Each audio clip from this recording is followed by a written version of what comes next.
How to fix Minecraft connection timed out error. Hey guys, in this video, we are going to show you how to fix the Minecraft connection timed out error.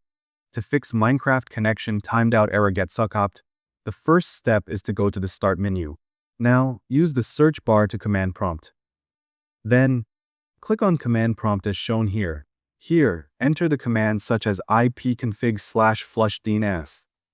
Make sure that it has successfully flushed the DNS resolver cache.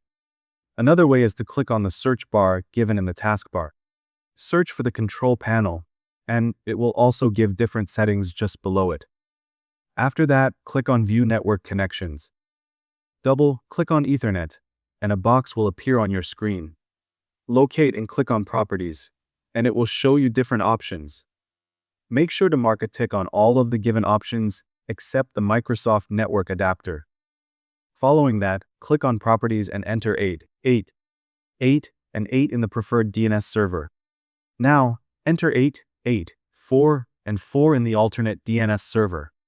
Hit the OK button to fix the issue. Finally, restart your PC by reaching the Start menu and clicking on the Power button. Thank you guys so much for watching. I hope you got some value. See you in the next one.